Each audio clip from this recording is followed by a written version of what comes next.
안녕하세요. 반갑습니다. 빅생TV의 의통의 시대를 열며 코너에 참여하게 된 빅버드입니다.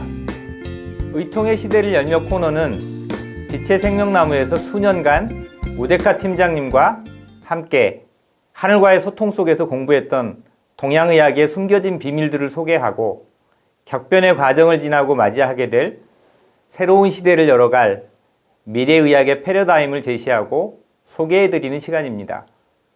이 시간을 통해 새 하늘과 새 땅에서 펼쳐질 새로운 정신 문명과 인간의 몸에 대해 그동안 현대과학의 발전과 물질화된 사회 변화와 함께 의료 매트릭스 속에 가려져 볼 수 없었던 새롭고 놀라운 진실들을 접해보실 수 있을 것입니다. 한의학적 개념들이 다소 어렵게 느껴지실 수도 있지만 차분하게 여러 강사들이 소개하는 내용들을 하나하나 들어보시면 이해의 폭이 넓어지게 될 것입니다. 오늘 말씀드린 주제는 동양의학에서 제3의 심장이라고 이야기하는 갑상선 질환에 대해 말씀드리도록 하겠습니다. 여러분, 갑상선에 대한 얘기는 자주 들어보셨죠? 흔히 갑상선 기능 항진 또는 갑상선 기능 저하라는 용어는 들어보셨을 텐데 실제로 이런 질병을 앓거나 접해보시지 않으셨다면 많은 정보를 갖고 계신 분은 그리 많지 않을 것입니다. 자, 강의 시작해 보겠습니다. 갑상선은 제3의 심장이다? 언뜻 이해가 안 되시죠? 우리 몸에 심장이 3개라는 말을 하는 경우는 별로 없으니까요. 단순하게 한번 유출해 보면 제3의 심장이라는 의미는 인간의 몸에 우리가 일반적으로 알고 있는 혈액을 혈관에 내보내주는 그런 역할을 한 진짜 심장이 하나 있고 그것 이외에 제2, 제3의 심장 또는 심장과 관련된 기관이 있다라는 생각을 해볼 수 있죠. 맞습니다. 동양의학에서는 심장 아래쪽에 여성의 경우에는 자궁, 남성의 경우는 전립선을 제2의 심장이라고 그러고 심장 위쪽에 갑상선을 제3의 심장이라고 합니다. 하나씩 세부 내용 살펴볼 텐데요. 오늘 강의의 순서를 말씀드리고 본론으로 들어가 볼까 합니다. 첫 번째, 갑상선의 역할과 갑상선 질환에 대한 간략한 이해. 이것은 서양의학적 관점을 간단하게 말씀을 드려보겠고, 두 번째, 갑상선을 제3의 심장이라고 하는 이유.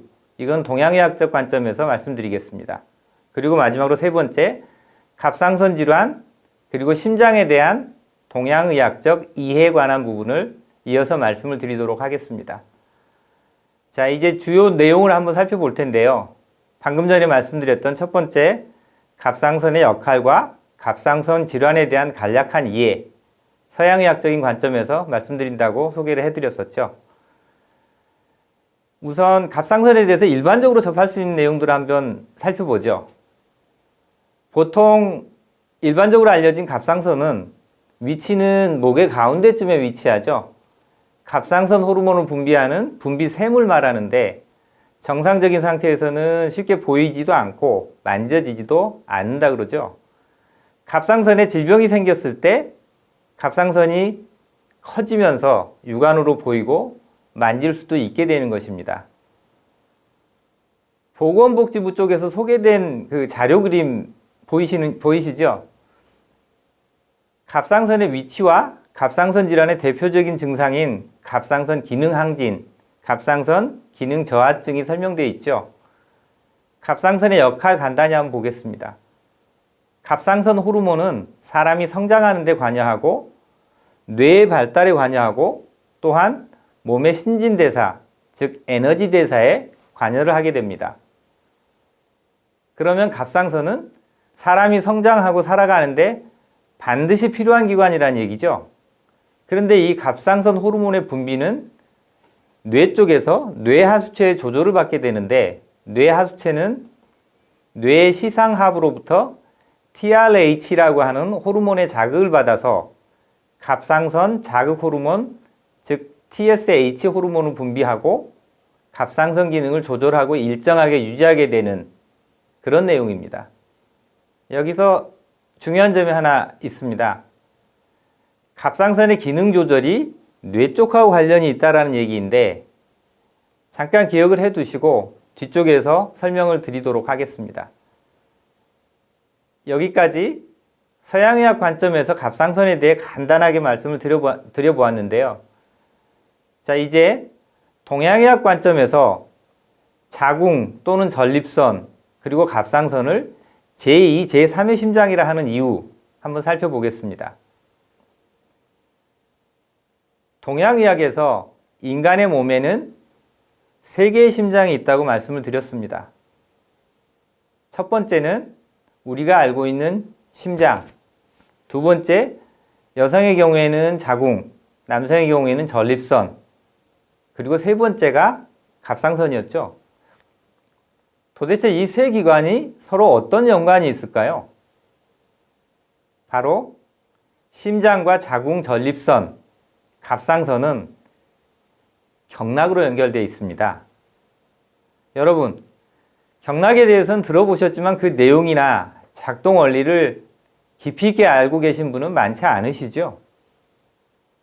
보통 알고 있다시피 경락은 쉽게 말하면 눈에 보이지 않는 기가 흘러가는 통로, 이렇게 얘기할 수 있습니다. 눈에 보이지도 않는 기가 흘러간다고 하니 현대 과학의 시대에 사는 일반인의 관점에서는 이해하기도 인정하기도 사실 쉽지는 않은 것이 당연한 이야기일지도 모르겠습니다. 그렇지만 기도 보이지 않고 기가 흐르는 통로인 경락도 보이지는 않지만 존재한다는 사실 자체는 어느 정도 인정하실 수 있으시죠? 기나 경락이 존재한다고 한다면 현재 수준의 현대 과학의 영역에서는 아직 검증되지 않은 세계가 있다는 얘기죠. 동양의학이나 저희 빛의 생명나무에서 말씀드리는 저희 같은 인간을 포함한 우주에 펼쳐진 모든 세계의 이야기들은 인간은 눈에 보이는 세계, 그리고 그 너머에 눈에 보이지 않는 세계가 존재한다는 것이 전제가 되지 않으면 이해할 수가 없을 것입니다. 자, 다시 심장 얘기로 돌아와서 심장, 자궁, 전립선, 그리고 심장 갑상선이 경락으로 연결되어 있다는 내용을 이해를 하려면 심장 경락의 유주, 즉 기가 흘러가는 경로를 한번 살펴봐야 되겠죠. 그림 보이시는가요? 심장 경락인 수소음 심경에 대한 유주도입니다. 사지 말단에 해당하는 새끼손가락 안쪽, 이쪽에서부터, 여기 소충혈이라고 그러는데 여기서부터 팔 안쪽으로 타고 들어와서 심장까지, 이게 심장 경락이에요. 근데 이 심장 경락은 심장에서부터 경락의 분지를 통해 위쪽과 아래쪽으로 내려가게 됩니다. 그래서 위로 올라가는 심장 경락은 목 부위를 지나서, 즉 갑상선을 거쳐서 뇌까지 들어가게 되는 거예요. 뇌의 안쪽까지. 그리고 아래쪽으로 보면 여성 같은 경우는 자궁을 거치고 남성은 전립선을 거쳐서 회음 부위까지 연결되는 것이 경락순환의, 심장 경락의 순환의 어떤 유주입니다. 결과적으로 심장 경락을 통해 흐르는 경락순환에 문제가 생기는 경우 위쪽으로는 어디에 문제가 생길까요? 갑상선이나 뇌 쪽에 영향이 가겠죠. 그리고 아래쪽으로는 자궁이나 전립선에 질환이 발생되는 게 쉽게 유추가 될 겁니다. 심장 경락 문제로 제2의 심장인 자궁이나 제3의 심장인 갑상선, 그리고 뇌 쪽에서 나타나는 질환, 이건 쉽게 이해가 되실 텐데 그 뿌리가 바로 심장에 있다는 얘기예요. 이 내용은 차차로 설명을 드리겠습니다. 그리고 세 번째, 갑상선 질환과 심장에 대한 동양의학적 이해입니다. 우선 첫 번째로 심장에 대한 동양의학적 이해를 먼저 말씀을 드려보겠는데요. 여러분들이 알고 있는 심장에 대한 이해하고는 조금 다른 관점이 나옵니다. 조금 비교를 해보시면 이해가 조금 쉬울 거라고 생각이 되고요. 서양의학 관점에서 보통 알고 있는 심장은 심장 박동을 통해 몸의 세포와 조직에 혈액을 공급하는 역할, 이게 기본적인 심장의 기능이라고 할 수 있죠. 반면에 지금 말씀드린 동양의학의 관점에서 심장에 대해서는 한 두 가지 측면으로 한번 말씀을 드려보겠습니다. 첫 번째는 심장은 심장의 박동을 통해 혈액의 순환과 경락의 순환을 주관하고 있습니다. 두 번째, 심장은 창조주께서 인간에게 부여한 신성한 영에너지가 발현되는 장부입니다. 두 가지 측면의 어떤 심장에 대한 이야기가 쉽게 개념이 잡히십니까? 조금 어렵죠? 자, 첫 번째, 심장은 심장의 박동을 통해 혈액순환과 경락순환을 주관하고 있다. 이 내용 설명드리겠습니다. 심장 박동으로 혈액순환을 주관한다는 것은 어느 정도 이해가 될 것 같아요. 그런데 두 번째 말씀드렸던 경락의 순환까지 심장이 주관한다는 말, 이게 무슨 의미일까요? 여러분 중에는 심장에도 심장에 어떤 파동이 있다라는 얘기를 들어보신 적이 있으실 거예요. 뭐 그렇지 않은 분도 계시지만, 자, 뇌 쪽에 뇌파가 있듯 심장에도 심장파가 있다는 얘기인데, 심장은 심장 박동을 통해 자기장을 발생시키고 이것이 바로 심장의 파동을 의미하는 것입니다. 심장 박동으로 발생되는 자기장이 혈관과 혈액 사이에 걸리게 되고, 이에 따라 심장에서 내보낸 혈액이 자기 부상열차의 운행 원리하고 같이 혈관 사이를 마찰력 없이 순환하게 되는 것, 이걸 동양의학에서는 심생혈이라고 합니다. 혈액이 인간의 몸속에 펼쳐진 약 12만 킬로 정도의 혈관을 타고 한 바퀴를 순환하는데 보통 1분 정도가 걸린다는 얘기인데, 이 안에는 방금 말씀드린 심생혈의 원리가 숨어 있는 겁니다. 그리고 경락의 흐름에서도 심장 박동으로 발생된 자기장을 따라 경락순환의 속도, 방향이 영향을 받게 되는 것입니다. 심장은 심장 박동을 통한 자기장을 형성함으로써 보이는 세계의 혈액순환, 보이지 않는 세계의 경락순환, 이 두 가지를 주관하는 중심에 있는 겁니다. 즉, 심장은 인간의 몸에서 기혈순환을 주관하고 모든 생명활동과 의식활동의 중심에 있다고 볼 수 있는 겁니다. 그리고 두 번째로 말씀드렸던 심장이 창조주께서 인간에게 부여한 신성한 영에너지가 발현되는 장부이다라는 내용 살펴보겠습니다. 영에너지라는 말 조금 생소하시죠? 인간을 영, 혼, 백을 가진 존재이다라고 하는 얘기들은 기억을 아마 하실 겁니다. 인간이 세상에 나온다는 것은 보이지 않는 세계로부터 창조주의 에너지가 부여되고 영이 탄생되고 보이는 세계인 우리가 살고 있는 물질 세상에 인간의 모습으로 태어난 겁니다. 인간의 몸에서 영이 거하는 곳이 바로 심장 뒤쪽에 있는 영대열 부근의 차원간 공간이라고 합니다. 영대라는 용어는 일부 동양학이나 한의학 공부하신 분들이면 들어보신 적이 있을 텐데, 차원간 공간이라는 말은 어떤 의미일까요? 제가 앞서 말씀드린 내용 중에 소우주인 인간을 포함한 우주의 모든 이야기들은 인간은 눈에 보이는 세계, 그리고 그 너머에 눈에 보이지 않는 세계가 함께 존재한다. 이것이 전제가 되어야 이해될 수 있다라는 대목이 있었죠. 기억나십니까? 우주와 세상에 펼쳐진 삼라만상의 모습은 크게 인간의 눈에 보이는 세계, 그리고 인간의 눈에 보이지 않는 세계, 이게 동시에 존재하는 세계라는 의미입니다. 즉, 우리가 살아가는 세상은 눈에 보이는 세계와 눈에 보이지 않는 세계가 중첩된 공간 속에 존재한다. 이 이야기입니다. 그것이 차원이라는 것이고, 다른 말로는 진동수가 다른 영역, 다른 표현으로 한다면 다른 에너지의 영역, 이렇게 얘기할 수 있는 것이고, 그러면 차원간 공간은 진동수가 다른 영역의 공간이라고 말씀드릴 수 있죠. 우주의 모습을 담은 소우주인 인간의 몸에도 보이는 세계와 보이지 않는 세계가 공존하고 있다는 얘기고, 인간의 몸에서 창조주께서 부여한 영에너지가 영대열 부근에 보이지 않는 차원간 공간에 존재한다, 이렇게 이해하시면 되겠습니다. 조금 어렵게 느껴지시면 유튜브 채널 빛생TV 또는 빛의 생명나무 우데카의 강의 내용 중에 대우주의 차원 또는 인간의 몸에 나타난 색기공의 세계 관련 그 자료들을 참조해 보시면 도움이 되실 겁니다.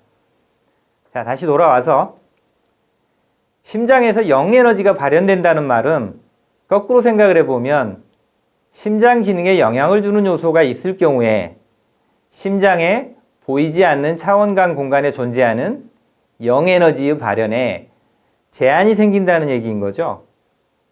즉, 인생을 살아가는 각자의 인생 프로그램, 운명이나 팔자라고 할 수 있죠. 이런 운명이나 팔자에 따라 근심이 많은 삶을 살았거나 마음고생이나 스트레스로 심장이 약해지거나 또는 윤회의 과정 속에서 각자가 지은 카르마를 해소하기 위해 심장에 카르마 장이나 에너지 장이 설치되는 경우, 이 경우에는 인간의 의식과 감정을 구현하는데 문제가 생기겠죠. 여기서 카르마장이나 에너지장 얘기가 나왔는데 이 얘기는 이 시간에 설명하기는 조금 어렵습니다. 그러니까 다른 강의들을 조금 참조를 하시는 게 도움이 될 것으로 생각이 되고요. 또 이어서 넘어가 보겠습니다. 인간의 의식과 감정이 구현이 되는 보이지 않는 세계의 영역에 에너지 공급에 문제가 생기면 영에너지 발현에 제한을 갖게 된다는 얘기, 여기까지는 이해가 되시죠? 물론 이 경우에 정신적인 측면뿐만이 아니라 육체적인 질병 또한 앞에서 설명드린 것처럼 심장, 제2의 심장인 자궁, 전립선, 제3의 심장인 갑상선에 나타나게 되는 거죠. 자, 그 다음으로 심장경락 문제에 따른 질병과 치유, 이 내용을 한번 살펴보겠습니다. 앞에서 심장의 동양의학적 의미를 살펴봤는데요. 심장과 경락으로 연결되어 있는 자궁, 전립선, 갑상선은 심장경락의 에너지 통로에 문제가 있다면 해당 부위에 질병이 드러나는 건 당연한 거죠. 심장에서 위로 올라가는 경락, 수소음 심경의 분지를 통해서 위쪽으로 문제가 간다면 뇌, 즉 정신활동에 문제가 오는 경우, 이 경우에 병증으로는 정신분열이나 치매 이런 게 나타나겠죠. 또 목 쪽의 갑상선에 나타나는 질환, 이런 것들이 있겠죠. 갑상선 질환 부분은 한번 일반적으로 알려진 몇 가지 내용도 살펴보겠습니다. 갑상선 질환은 갑상샘의 호르몬 분비가 잘 조절되지 않아 생기는 질환, 이렇게 볼 수 있죠. 근데 두 가지 경우가 있죠. 첫 번째는 호르몬 분비가 과다하게 나오는 경우, 이걸 갑상선 기능 항진증이라고 하고, 호르몬 분비가 너무 적어서 생기는 갑상선 기능 저하증이 있죠. 우선 갑상선 기능 항진증, 일반적인 증상 한번 살펴보면 에너지 대사 증가에 따른 체온 상승, 얼굴 홍조, 그 다음에 땀을 많이 흘리게 되고 식욕 증가, 체중 감소, 심장 박동 증가, 혈압 상승, 전립선 비대, 이런 어떤 몸에 오는 질병 이외에 감정적으로도 신경이 예민하거나 심신이 불안하고 불면이 생기고 주의력 감퇴, 뭐 이런 걸 볼 수 있습니다. 여성의 경우에는 월경 감소 등의 월경 이상이 나타난다고도 합니다. 쉽게 말하면 과다한 호르몬 분비에 따라 에너지 대사가 커지니까, 즉 에너지의 생산 소비가 커지니까 나타나는 증상, 이렇게 보시면 되겠습니다. 자, 그 다음으로 갑상선 기능 저하증의 일반적인 증상 한번 보겠습니다. 앞에서 나온 갑상선 기능 항진증의 반대 증상들이 나타나겠죠. 에너지 대사 감소에 따른 체온 감소, 식욕 저하, 체중 증가, 심장 박동 감소, 혈압 감소, 뭐 이런 일반적인 증상 이외에 감정적으로는 우울감, 피로감, 의욕상실 등이 있고 여성의 경우에는 월경 이상이 생기는데 이건 월경 과다에 해당하는 증상이 나타난다고 알려져 있습니다. 자, 그런데 갑상선에 항진이 나타나는 또 다른 의미가 있습니다. 갑상선의 항진은 이런 질병으로 나타나는 것 이외에 본질적인 의미가 있다는 얘기예요. 즉, 심장의 노화에 따른 자기장의 감소, 아까 말씀드린 심생혈의 얘기죠. 그리고 심혈관계 문제, 보통 혈관의 노화나 혈액의 탁도가 증가하는 뭐 이런 증상이죠. 이런 것들이, 즉 심혈관계 문제가 나타나는 시기에 뇌로 가는 혈류 감소를 보완하기 위해 심장에서 뇌로 올라가기 전에 거치는 갑상선에서 혈압을 높여야 되겠죠. 그래야 혈액 공급량이 정상적으로 공급이 되게 되는 거니까요. 즉 심장 기능을 보조하는 보조 배터리 역할도 있습니다. 노인이나 심장이 약한 사람의 경우에는 저혈압에 의한 쇼크, 소화불량, 의욕상실, 치매, 기본적인 어떤 정신활동 기능을 유지하는데 사실은 문제가 생기죠. 이거를 일정 부분 혈압을 올려야지 그것들이 해결이 되는 겁니다. 그래서 이것은 이런 측면에서 보는 갑상선의 항진은, 갑상선 항진이 작동되는 것은 인간의 몸에서 일어나는 자연스러운 생명 유지 활동이라고 볼 수 있는 것입니다. 자, 이번 강의 마무리하도록 하겠습니다. 주요 내용으로 한번 살펴보면 첫 번째, 인간의 몸에는 3개의 심장이 있습니다. 심장 박동을 통해 혈액을 공급하는 심장, 그리고 제2의 심장으로 자궁 전립선, 제3의 심장으로는 갑상선이 있다는 얘기입니다. 두 번째로 심장과 제2의 심장, 제3의 심장은 경락으로 연결되어 에너지를 주고받습니다. 세 번째, 심장은 심생혈의 작용을 통해 자기장을 형성하고 혈액순환과 경락순환을 주관하고 있습니다. 그리고 네 번째, 심장은 창조주께서 인간에게 부여한 신성한 영에너지가 발현되는 장부입니다. 그 다음으로 다섯 번째, 보이는 세계에서 심장과 관련된 질환은 제2의 심장, 제3의 심장인 갑상선이나 여성의 자궁, 남성의 전립선, 그리고 뇌의 작용과 정신질환에 영향을 줍니다. 자, 마지막으로 여섯 번째, 보이지 않는 세계에서 심장과 관련된 질환은 수소음신경의 경락순환 문제, 그리고 심장에 설치된 카르마장과 관련이 되어 있습니다. 기억하시죠? 자, 지금까지 보이지 않는 세계의 영역인 경락을 통해 심장과 연결되어 에너지를 주고받는 제3의 심장인 갑상선에 대한 동양의학적 관점을 말씀드렸습니다. 소우주인 인간의 몸에는 눈에 보이는 것만을 믿는 현대의학의 시야에서 바라본 보이는 세계의 영역을 넘어 보이는 세계와 보이지 않는 세계가 서로 연결되어 있으며 함께 존재하고 있음을 새롭게 인식할 수 있는 시간이 되었기를 바랍니다. 더 체계적이고 전문적으로 미래의학에 대해 공부하고 싶으신 분들은 더 보기란에 있는 번호로 연락 주시기 바랍니다. 다음 시간에 또 뵙겠습니다. 끝까지 시청해 주셔서 감사합니다.